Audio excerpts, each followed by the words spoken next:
subsidies that would be paid for by taxpayers, as is the case in the United States. The U.S. administration wants to replace Canadian dairy products and the Canadian dairy industry with American interest by weakening the pillars of our Canadian system. Many American dairy producers know that increasing their access to the Canadian market is not a viable solution to American overproduction. And the Canadian dairy sector is already meeting the needs of Canadian consumers. There are more people in California than in all of Canada. For American producers, the Canadian market is a drop in the bucket. But for us, this market is our livelihood. Canadian dairy producers have already paid the price as a result of the latest trade deals with Europe and the Trans-Pacific countries. Those trade deals represented a loss of $250 million annually in dairy production that has been lost to producers in other countries. This situation will not only hurt Canadian dairy producers, equipment dealers and the producers of animal feed, as well as veterinarians and truckers, not to forget processors, will all be negatively impacted by these deals, which will have long-term effects on the whole Canadian economy. All these losses amount to $2.5 billion over 10 years. Our message today is clear. The dairy sector cannot once again be negatively impacted by another new trade deal. Enough is enough. We are asking the government to ensure that any NAFTA deal does not negatively impact the dairy sector once again. Canadian dairy producers and their families, as well as hundreds of thousands of people who depend on the dairy industry in Canada for their livelihood, will be watching closely what the government does. Thank you very much for listening. Thank you, Mr. Lampron. David Wynn. Hi, my name is David Weens, and I farm together with my brother and our families in southeastern Manitoba. We are third-generation dairy producers. On behalf of over 220,000 Canadians who are employed in the dairy industry in communities right across Canada, we would like to thank you all for showing up here today. This has been a difficult time for the Canadian dairy sector, whether in a dairy processing plant or on our dairy farms. The uncertainty surrounding our livelihoods is putting much stress on farmers, workers, and our families. Our life's work seems to have been reduced to a bargaining chip in successive trade negotiations. NAFTA is only one of the most recent examples. Today, our objective is twofold. First, we want to address several myths about inaccuracies that have been said about our sector. And we want to make sure that our fellow citizens understand the value that the Canadian dairy sector brings to consumers and Canadian families. And secondly, we want to add our voice to that of Prime Minister Trudeau. The dairy sector is worth fighting for. Canadian dairy, thanks to our system of supply management, is one of the great Canadian success stories in the past half-century. Dairy is one of the top 2 agricultural sectors in 7 out of 10 provinces.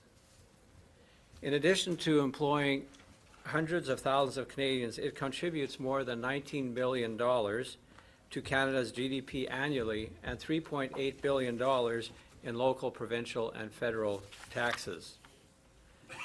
But most important, Canadians today have access to Canadian milk. Our milk is produced according to the highest standards for quality, animal care, and the environment in North America. And this care for quality, our animals, and the environment is done all the while ensuring retail prices of milk are in line with other countries, and in fact, in many cases, more affordable than many. Our Canadian approach to managing dairy ensures a Canadian supply of milk matches domestic demand and allows farmers to receive a fair price that covers the cost of production without the need for taxpayer production subsidies like those granted to farmers in the U.S. Clearly, the U.S. administration wants to replace Canadian dairy products and the Canadian dairy industry with U.S. interests by eroding the pillars of supply management of our Canadian system. Many American farmers know that more access to the Canadian market is not a viable solution for American overproduction. The Canadian dairy sector is meeting the needs of Canadian customers. Canada has a population that is less than the state of California. For American farmers, the Canadian market is a drop in the bucket. For us, it is our livelihood. Canadian dairy farmers in the sector have already paid the price of Canada's admission into recent trade deals with Europe and the Trans-Pacific countries, resulting in the equivalent of $250 million annually in lost milk production to dairy farmers, and that is lost to farmers from other countries. This will only hurt Canadian dairy farmers. From equipment dealers to feed manufacturers to veterinarians to truck drivers to processors, all are negatively impacted by these deals, which will have long-lasting effects on the Canadian economy. This equates to $2.5 billion in lost over a 10-year time period, and of course that is in 2018 dollars.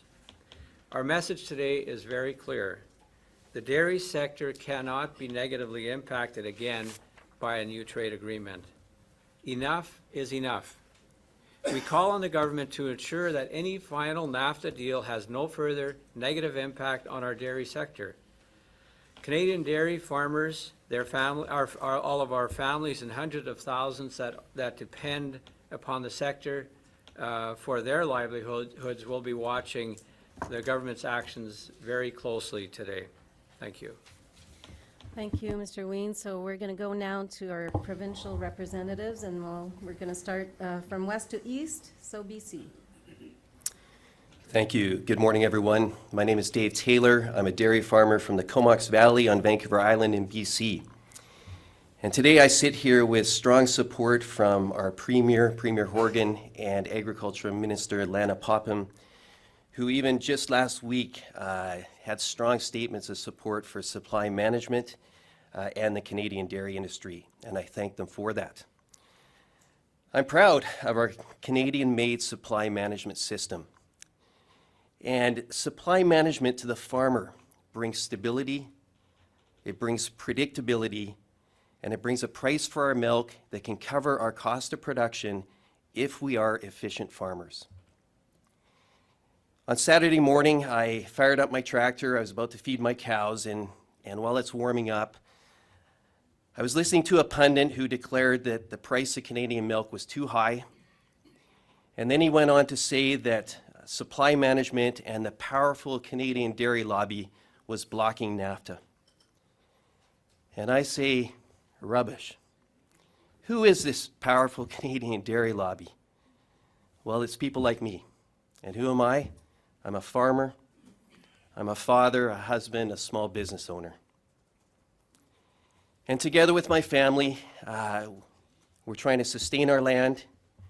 We're trying to apply best animal practices to produce food for Canadians. Who else is this Canadian dairy lobby? Well, it's the people that work alongside me and their families.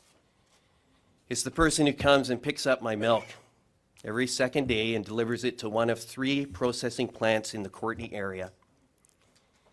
It's the processor and the many employees who test my milk, who then package it or turn it into products like butter, ice cream, cheese, yogurt, and many other dairy products. It's the equipment dealers. It's my feed manufacturer. It's my veterinarian. We're all Canadians who want to preserve a strong, dynamic, robust dairy industry. And I believe that all of us together has a ripple effect through the whole Canadian economy from coast to coast. Much greater than the 12,000 farms that we can narrow it down to. Thank you.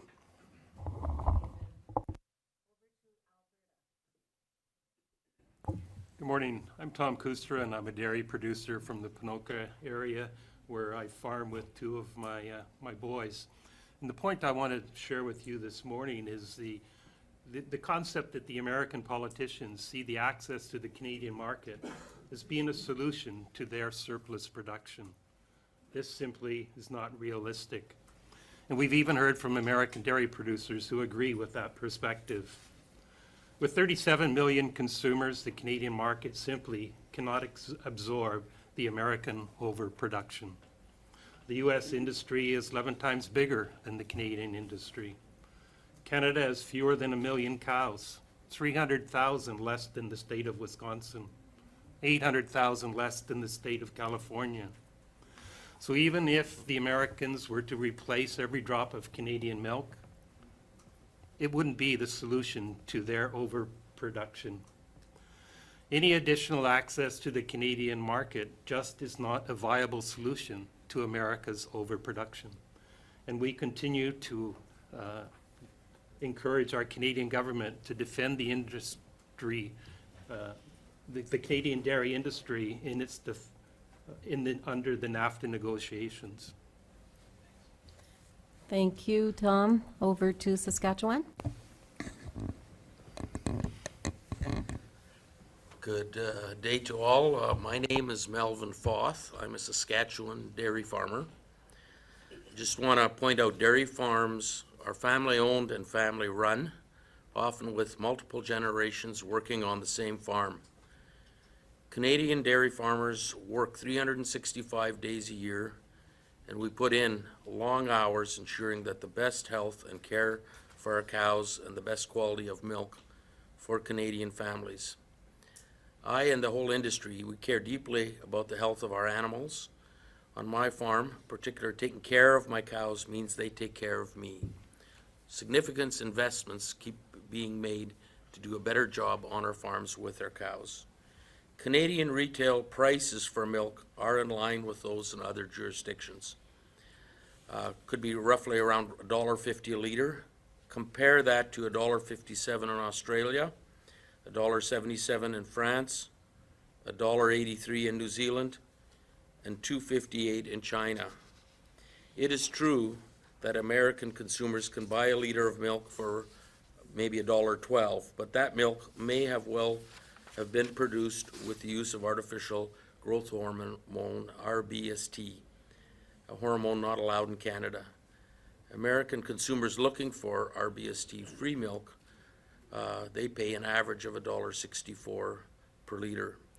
Any concessions to our market will result in Canadian consumers having less access for high-quality Canadian milk products on our shelves in Canadian stores.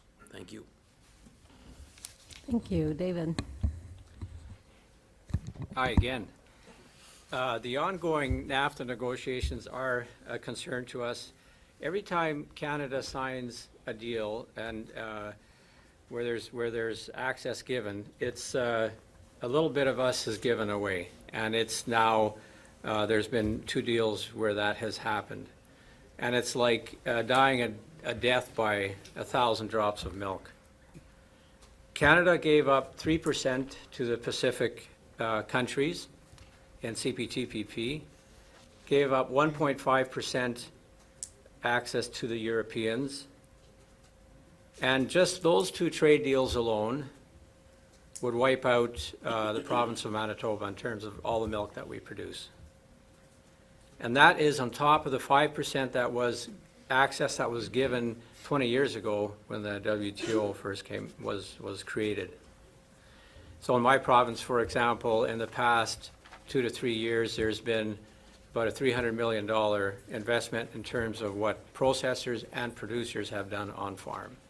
So we have processing plants that have renewed and expanded, and we have the same situation on farms.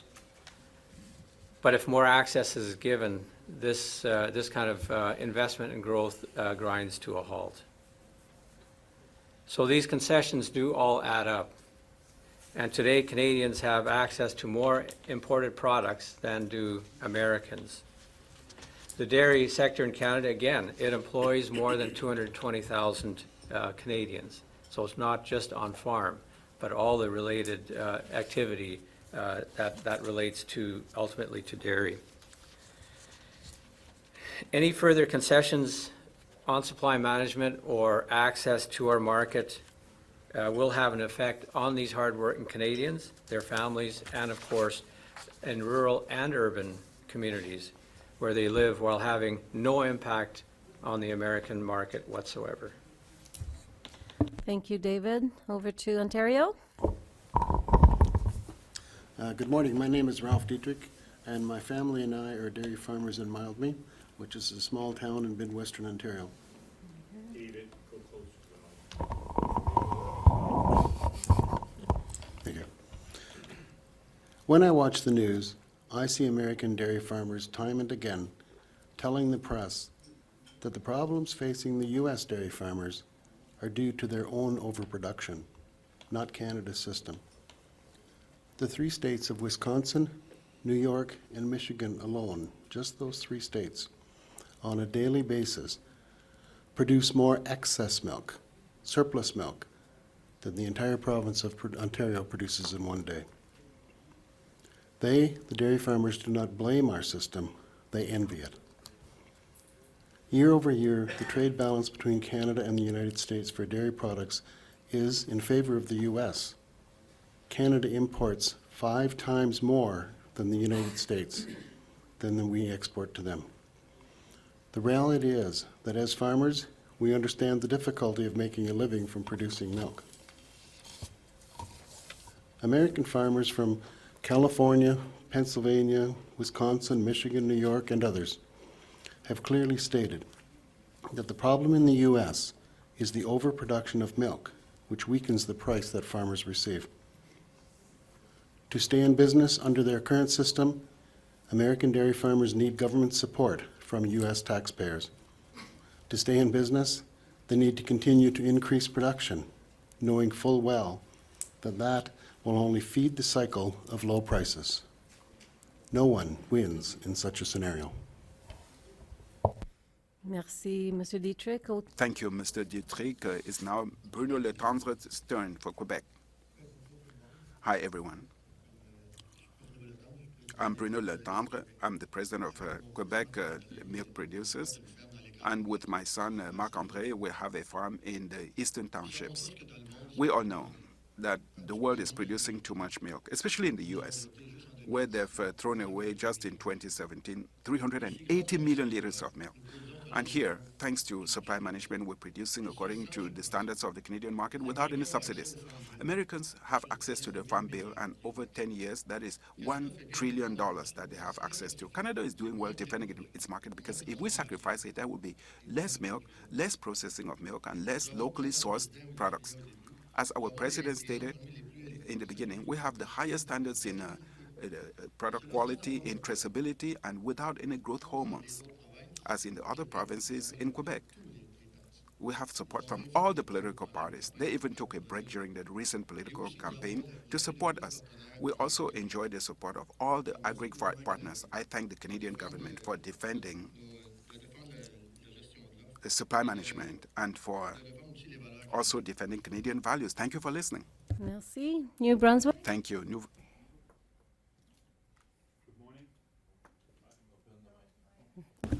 Sorry. Good morning. My name is Jan Dijkstra, and I'm a dairy farmer from Second North River near Moncton in New Brunswick, where my wife and I run a family farm operation with 3 of our 4 sons. We've been down this road before. The agreements with the European Union and the Trans-Pacific countries sacrifice the equivalent of $250 million annually in Canadian dairy production to other countries. These NAFTA negotiations threaten again to weaken our sector with little or no proven benefit to the other countries, industry, or the Canadian consumer. Will Canadian consumers benefit from increased imports from the US? Will they be cheaper? It is highly unlikely. When we look at the average price paid by the Americans for their dairy products, we observe that the American prices are higher than Canadian prices for most products. Butter, cream, yogurt, you name it. Only those living close to the Canadian border benefit sometimes from the lower prices. Thank you. Thank you. Nova Scotia. Hi to all of you. My name is Gerrit Damsteegt and I farm in Shubenacadie, Nova Scotia with my family, and I farm there with my employees and their families. It's a family operation. I emigrated to this country 30 years ago because of supply management. The reality is that there is a lot of economic activity and jobs at risk if Canada would give in to the US demands. And I can tell you, I've seen it firsthand. What happened to European farmers since the end of the dairy quotas in 2015. Despite the authorities' best effort to offer what they called a soft landing to farmers after deregulation, the transition to the market economy has been devastating. Overproduction leading to an increased large surplus of milk sold by farmers to processors at discount prices. And farmers who've lost their farms and even now struggling to make ends meet and losing hope. In Europe, in Australia, where they deregulated both of these places, suicide prevention is now at the forefront of concerns of dairy farmers. This is a reality. Thank you. Thank you, PEI. Good morning. Hi, my name is Harold McNevin, and I'm a dairy farmer from West Devon, Prince Edward Island. I also sit here with strong support for supply management from my provincial premier, Wade McLaughlin. I care deeply about my animals. Producing high-quality, 100% Canadian milk requires top-notch animal care and dedication. Canadian dairy farmers are bound by very high-level standards that respect animals, give them very nutritious diet, healthy living conditions, and good veterinary care. This enables me to ensure my cows are healthy. Canada has the highest standards in North America. Yet Food Freedom Day, the day when Canadians have earned enough money to pay for their food for the entire year, falls in February, within a few days of our American neighbors. Canadians have earned enough money in the first week of January to pay for the farmer's share of that cost. Canada is constantly in the top 3 countries for food affordability. Canadians want and appreciate the affordability and quality of Canadian milk. Thank you. Thank you very much. And our last representative from Newfoundland and Labrador. Good morning. My name is Jeff Peddle. I'm a dairy farmer from Lethbridge, Newfoundland and Labrador. Dairy is a very important part of Newfoundland's economy. It is one of the largest, along with poultry. Trade deals that displace Canadian dairy with foreign dairy is not only affect hundreds of thousands of jobs, they also remove from our store shelves high quality, Canadian-made milk and dairy products that adhere to some of the highest standards of quality, animal care, environment without the use of artificial growth hormone, RBST. We have heard consumer concerns about whether imported milk will be safe for Canadian consumers, and we listened. Canadian farmers are proud to follow and enforce the highest standards of animal care, animal health, and guidelines. Canadians appreciate their local source Canadian milk and appreciate that it's produced according to the highest standards for quality, animal care, and our environment. Let's keep it that way. Thank you. Thank you, everybody. So we'll now proceed to the questions from the media. So there are 2 roving microphones in the room. So I would ask that wait until you get the microphone in your hand to speak to it so that everyone hears your question.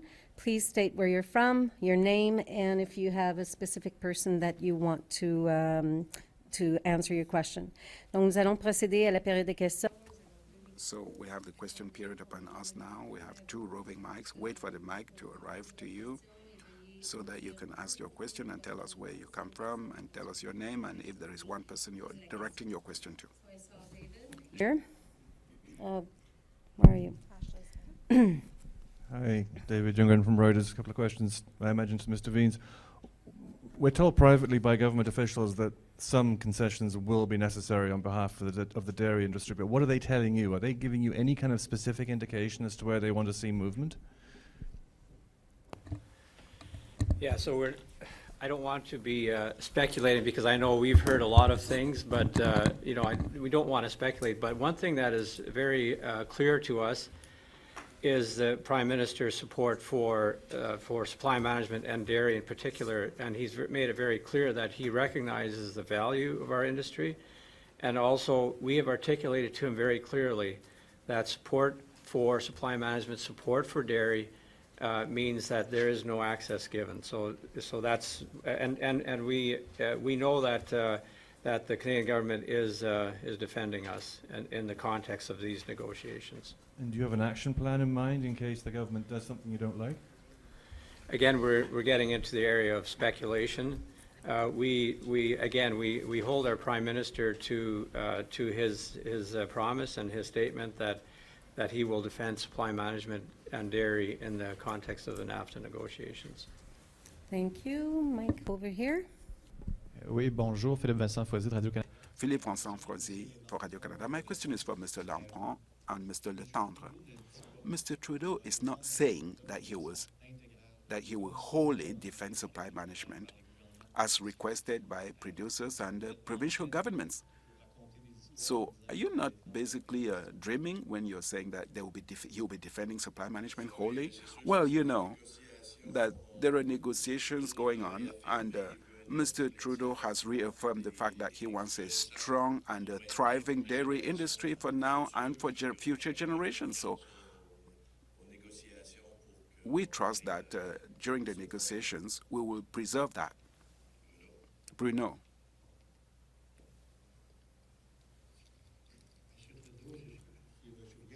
If I recall correctly, Mr. Trudeau said without any negative impact. So if there are concessions, they will have a negative impact. So I'm counting on what he promised. So I think he will not make any concessions because if there are concessions, it means there were losses and there will be a negative impact. So to me, the message is clear. He said without any negative impact. To get there, there can't be concessions. Well, talking about compensation.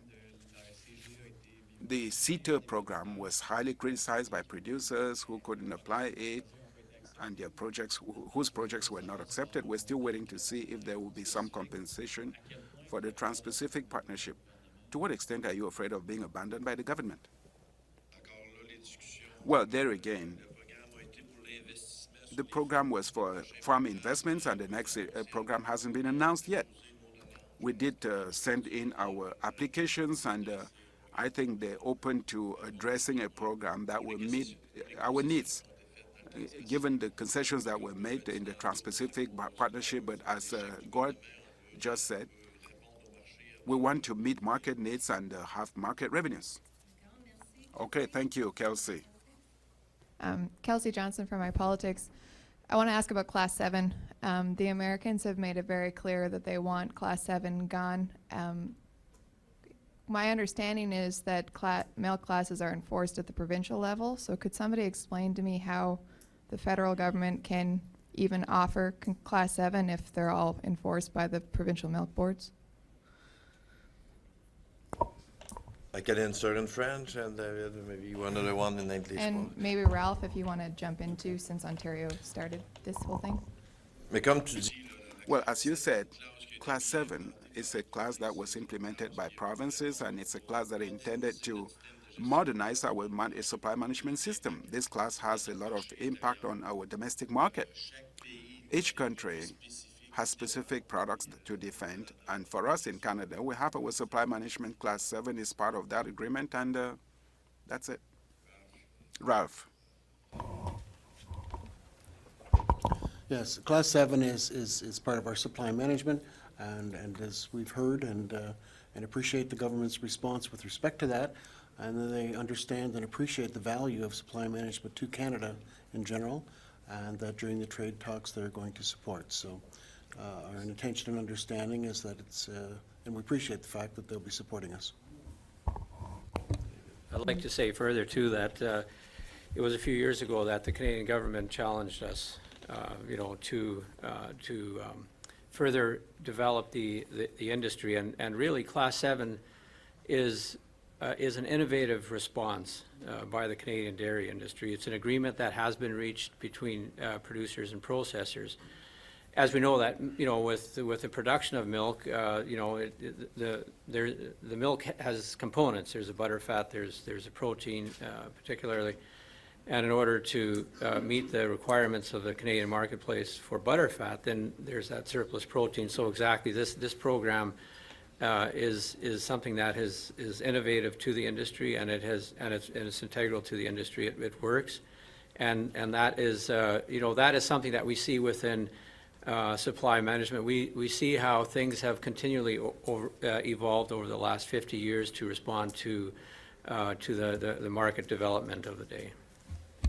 But I guess my question is, can the federal government unilaterally eliminate Class 7, or do they need the provincial milk boards on side in order to do that?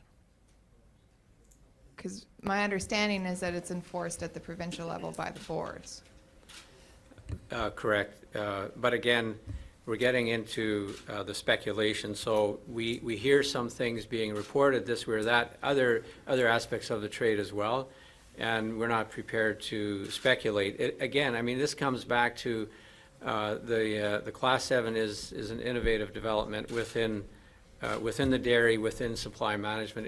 It helps us to be able to produce to our domestic market, and we'll continue to do so. Julie? Hi, Julie Van Dusen from CBC. The government says every day that it defends supply management, yet you're all sitting in front of us and you've come from BC to Newfoundland. So I'm assuming you don't believe the government, but I could be wrong. So could you put up your hands if you do believe the government will defend your industry in the NAFTA talks? So if I could respond to that. NAFTA, there's been other trade negotiations in the past, whether it's CETA, whether it's TPP, now CPTPP. We've always had a strong presence around the negotiations. And so it's important for us to continue to deliver the message of the importance of dairy to the Canadian economy, and that allows us to do it. And I know that as a government too, they support our presence and our visibility in terms of these negotiations. But Donald Trump says constantly that 300% tariffs are slapped on some dairy products. So I'm gathering, is there any concern that Canada might have to give its pound of flesh on this? Canada has a very strong position in that. In terms of market access, Canada allows over 10% tariff-free market access, and the U.S. is at 3% market access for their market. So, and the Prime Minister is very much aware of that, and so they have some very good arguments in terms of this trade negotiation. So we've got Ralph, Garrett, and Bruno lined up to answer your question. Yes, thank you for that question. I would just like to add that the fact that we're here from coast to coast, every province in Canada, as dairy producers, it's not to question or to belittle with the government. It's the exact opposite. It's to show our support and appreciation for what they're doing, and for this government to recognize that they have support from the western coast to the eastern coast in the dairy sector, and appreciation for what they're doing, and that we will work hand in hand with them in any way we can to help them support for the maintenance of the only proven system of producing milk in the world that works. Garrett? Thank you. Yeah, I believe that government certainly support us, and we want to show our support to government. But I'm here today to defend the dairy industry, but I'm also here today to defend that all of you Canadians are able to continue to buy a wholesome, good, nutritious product which is produced here in Canada. There is more at stake than just the dairy industry. It's all the industries beside me. And I look at the place where I come from. If dairy is not there, there is not going to be a lot left of that community. And for that very reason, it doesn't just affect me, it affects all of us. So I came here today to not just defend me, but defend every Canadian for the right to produce our own product. Monsieur Letendre. Mr. Letendre, thank you. Thank you for your question. It's very interesting. You know, the NAFTA negotiations are really atypical because of Mr. Trump, as you said. He wants us to dismantle Class 7, whereas the government has never passed legislation to stop any protein trade between Canada and the United States. So Class 7 is simply meant for us to be competitive, which our American friends don't seem to like. They are very selective. Mr. Trump is very selective in what he says. We know, we understand that. 300%, well, is for butter, and butter is a product that it's a product that can be preserved, so it's a dumping product. That is why there is more, the percentage is higher. So Mr. Trump is really picking his terms carefully. I understand that. Why are we here? Well, as Ralph said, we're here to support, to show support, because this is not the kind of trade negotiation we're used to. So we're basically showing that we're showing unanimous support for our government. Thank you. I would like to add to that, because the question is very good. As somebody said, we're also here to defend Canadian values. We're producing all over Canada. We have economic activities all over Canada. And I believe that Americans are basically attacking our Canadian values, the values of Canadian dairy farmers. Mylène Crête from the Canadian Press. Former Prime Minister Brian Mulroney told us last week that Canada has no choice but to make concessions in order to please Mr. Trump, because Mr. Trump wants to say that he won during these negotiations. And when we look at all Canadian dairy exports, well, it would be a very small amount to please Wisconsin producers. What do you say to that? Well, we could turn the question around. Well, a minute part of Canadian production, well, for U.S. producers is not minute. They are 11 times bigger than us. So I don't think we are a major issue on that score. Mr. Trump likes to throw around big figures, but without analyzing the situation. Every country is protecting some sectors of their production. Sugar production in the U.S., for instance, is highly subsidized. And we're doing something similar. I think Mr. Mulroney was trying to push the negotiations forward, but at our expense. All right. Over there. I would add that, as you know, let's say, well, right now, what has been considered in Canada, in CETA and the Trans-Pacific Partnership, well, are we going? That was 10 days of production.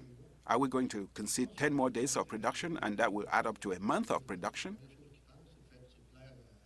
I don't think that the Canadian government gets up in the morning with the plan to please Mr. Trump. That is not our government's daily desire.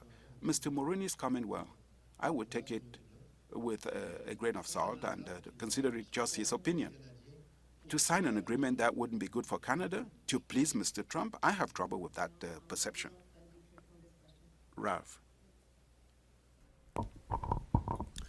Yes, thank you. It doesn't necessarily mean at the end of the day it's a deal that's good for Canada. And I think that's what we have to keep in mind. The deal is the mixture of everything, but the Prime Minister has also said that he will not sign a deal for the sake of signing a deal. He will not sign a bad deal that, that's not in the best interests of Canada. We appreciate that, and the fact that we are a very strong, vital, and growing industry. We contribute a great deal economically to this country. We also, which seems to be forgotten so often, we are very, very real and vibrant in the social and rural economic infrastructure of this country. This country is vast, and despite the fact that most of the residents are in cities in this country, the rural infrastructure is such a very, very vital and important part. And the dairy industry across Canada, as Garrett said in his particular community, would be very devastated without dairy. And that's not just that. So we add a lot of value to this country in other forms, in addition to the domestic value that we add. Thank you. And David Taylor from BC. Yeah, thank you. I want to echo a couple of things as well, and that is that Canada has said over and over that they need to have a good deal for Canada, and that's why we are all here today, to hold the government to account. It must be a good deal for Canada. We believe that is no dairy concessions. And I want to echo as well from all across this table the aspect that how important dairy is across the country. In 7 out of 10 of our provinces, dairy is number 1 or number 2 when it comes to agriculture and economic activity. It is significant. We need to preserve our food sovereignty. We need to preserve dairy in Canada.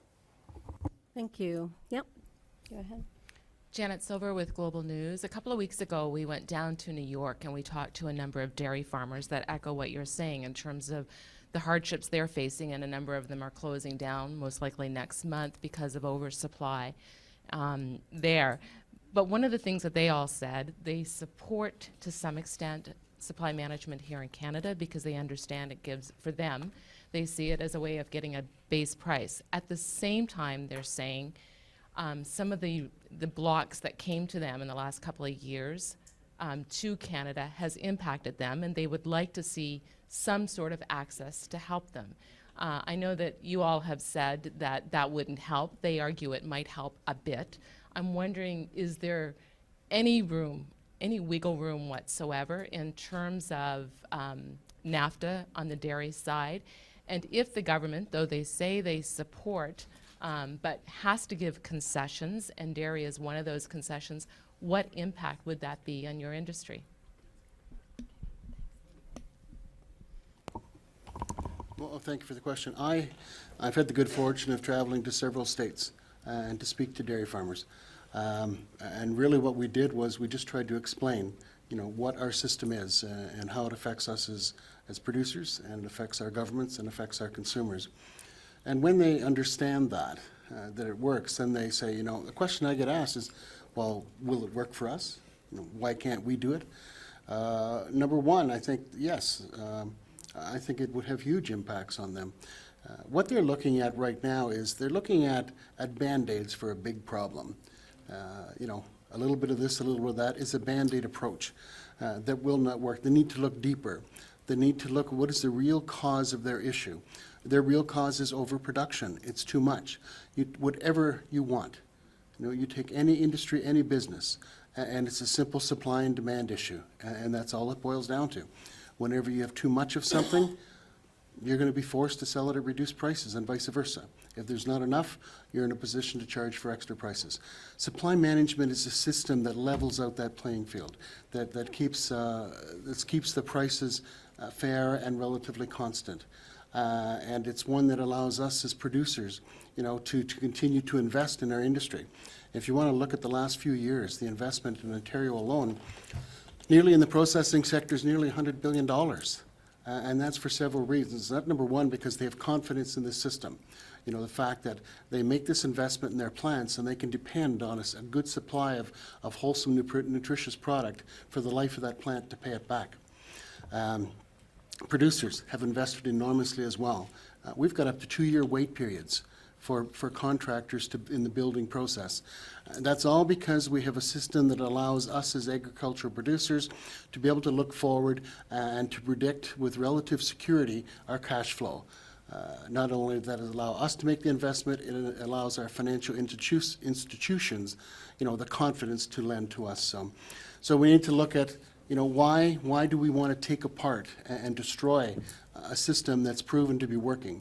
A system, despite what you hear, that is not having the negative effects on our consumers, that you hear. There's studies and reports out there, that say the dairy basket for the Canadian consumers is actually is actually not too bad. You know, in a lot of places, as been noted, it's cheaper than other countries. So yes, it would help them a little bit, but the little bit that they would help would only be a temporary perspective unless they get the crux of the problem, and that's overproduction. They have to get that in line. Okay, Garrett? Thank you. Yeah, I appreciate the question, and I'd like to speak to my opening comments. Yes, from the United States, there are producers there. They would love to see a system like ours. As I stated in my opening comments, in Europe, they disbanded the quota system in 2015. What's happening today, that some of the large processors, and they are large, are actually putting a system in place themselves to control production. And that is for the very reason that they say this is not sustainable. This doesn't make sense. So for that very reason, even though government walked away from it, the industry themselves are saying, listen, we got to control this because we produce a perishable product. Class 7 has been mentioned many times. Let's face the music. Like, we are innovative. We are willing to invest, to do the same as what the rest of the world is doing. And that creates what Ralph speaks to, the investment to use the components of the milk. So challenge us to be innovative and at the same time criticize us. One other comment that I would just like to make on that question is that, when you look at the size of the Canadian market to the U.S., dairy industry, where they're 11 times bigger than we are. In fact, the state of Wisconsin produces more milk than all of Canada. So, when we talk about, well, would it be a little more access? Is it going to solve their problems? They already, the trade balance already favors the U.S. by a ratio of about 3 to 1, and that evidently is not making a difference. So, it always comes back to domestic dairy policy, and that's what needs to be addressed here. And dairy farmers there will say that, like, that is one of the biggest problems that they face here, and that Canada is not, not the reason for their problems there. Okay, we're going to go for last question in the room, and after we're going to go on the phone. So, Maxime? Oui, Maxime Bergeron, La Presse, bonjour. I'm Maxime Bergeron from La Presse. Hi, everyone. Put on your headsets. We're talking a lot about NAFTA and the risk of reopening supply management, but in terms of the outlets for Canadian products, thanks to CETA and the Trans-Pacific Partnership, what outlets have you seen for Canadian products so far? Can't that additional export compete what Canada has lost? Ces marchés-là. Well, those markets, as we all know, we're milk producers, and we're producing also for processors, but we're looking at the figures, and whatever product we have on the European market is really limited, as I just said. Every country has their own protection measures. It's hard to break in. The idea is that when you access those markets, you have to compete with subsidized producers, whereas that's not what we have in Canada. We focus on the Canadian market. Mike, please. It's really limited, the outlet, the options we have in other markets. D'accord. Donc, il n'y a pas de... Thank you. In the absence of any other questions. David. I'd just like to comment a little bit further. The amount of dairy produced around the world, there's about 8% that is traded internationally. So it's like Pierre says, it's actually a small amount relative to what's being produced around the world. So that is clear then that most of the milk produced is for domestic markets. And so that little bit that is traded internationally is an extremely competitive marketplace and a very difficult place as we see now around the world. And that is, again, that's getting back to some of the problems they're experiencing in the U.S., where they have very aggressively pursued export markets. Thank you. So we're going to go and check over the phone if we've got reporters lined up, if they have questions. So Bell operator, do you have any questions lined up for us? Ça marche pas? Can you hear us? I guess not. Okay, fine. So any last questions from the floor? Okay, Kelsey? There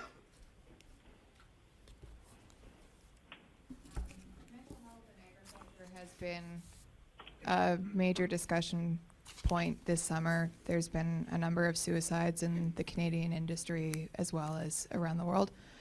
What is the stress level within your industry right now? And are you worried that the uncertainty around NAFTA, if this continues, will lead to suicides in your own industry here and guys quitting the industry? Sorry, it's a downer, but Ryan will take that one. The realities in farming are just like the realities in any workplace. And of course, this is putting an awful lot of stress on us and on our successors. Last week, there was the young farmers demonstration in Montreal. 2 of my sons were there for the mere fact they feel the stress. What you see sitting here in front of you is mainly the gray area people, the older generations. They allow us to be, our younger generations allow us to be here, but the younger generation wants to be able to do it also in the same fashion as we have done it, with a certain amount of satisfaction and a certain amount of certainty that they can produce. And that is the one thing that is the stressor, the uncertainty. So yes, no question about it. At the same time, and that is why I'm here and I feel confident about it, the confidence that we have gotten from the government at present, from the Prime Minister, is still strong, and he says, and he continues to say, no deal for Canada otherwise, unless it is a good deal for Canada, and that's where we take a lot of strength from. Thank you. Just a follow-up. The lines that Prime Minister Trudeau is using are the exact same lines that Prime Minister Harper and Ed Fast used when they negotiated the TPP. Defend the system. So there was a concession in CPTPP, and it's the same line. So I'm just wondering why you believe him. You seem to believe him more than you ever believed Stephen Harper, and I'm wondering why that's changed. So I'll take David and then Garrett. One of the things that we've really stressed and articulated that support, so we've defined what is support for supply management. Support for supply management then means that there is no further access given, because that would be a negative consequence. And so we've been very clear, and the Prime Minister has responded that you know, in an understanding way, that he will defend supply management. So that we will take our Prime Minister at his word. And further to your question, you know, our prices, our domestic prices, are also influenced by the world prices, and so this has been a more difficult year for our producers, but things are still sustainable. The most difficult thing is, you know, when you lose hope, and that's not just for the farmer, but you know, in talking to farmers from other countries, we've very clearly heard that when they stop seeing any hope of improvement, that becomes very, very difficult for producers. And so we continue to you know, make it known to our government, whether it's, you know, the Prime Minister or Minister Freeland and others, what supply management, you know, the value of it, what it means, and also how we, what we mean when we say, or when they say support for supply management in dairy in particular. That is exactly what we've articulated to them. So we have Garrett and then Tom. I would like to add something to that. This is not a typical negotiation. American demands are really exaggerated. What they're asking for is that they alone should win, and they should always win. What Trump wants is that Americans should produce milk for Canada. Trump wants the U.S. to own the Canadian dairy industry, and that's why I think that Canada will defend Canadian values. And that's really why this is a different situation. Garrett. Thank you. Yes, we are, you know, working with the present government, and they have said they support supply management, that we have stated very clearly, and they know that's no negative impact. To your earlier question in regard to, you know, the suicide rate or mental well-being, there is a lot of anxiety in the dairy community. As a chairman of the provincial organizations, the calls that I have received in the last half a year are a lot more than ever before. And I want to stress, as Ryan said, it's all the folks that are sitting here. The young generation is at home. And my own son is asking me, Dad, what do I do? And I think that's why we stand for. No negative impacts. Maintain the stability. That's why in the early 70s, supply management was created, because it was so unstable. It has worked. It has worked without tax dollars. So for that very reason, we will keep government to their promise of not trading us off. Thank you. There's Tom lined up, and then Ralph. Tom? You asked the question about the mental health, and certainly and the stress associated around the discussion of NAFTA and trade. And I can assure you that there is a lot of conversation around my breakfast table about this NAFTA negotiation. It does provide some stress at the family table. But having said that, two of my boys are still working the family farm, and I haven't acquiesced to the wife's desire to get out of the industry because the boys want to continue. And the reason they continue is because they have not lost hope in the industry. In the coffee industry, for example, we hear a lot the term fair trade. And what does supply management do for us? Supply management is fair trade in the dairy industry. It allows the dairy producer to get his equitable share from the commodities. So yes, there is stress under NAFTA. If we keep the Canadian supply management system, I hope that my sons can continue to farm without the stress level that the other dairy farmers across the world have. And when you talk about trade in dairy, the trade is built on the backs of the dairy producer, who are not profiting from that trade.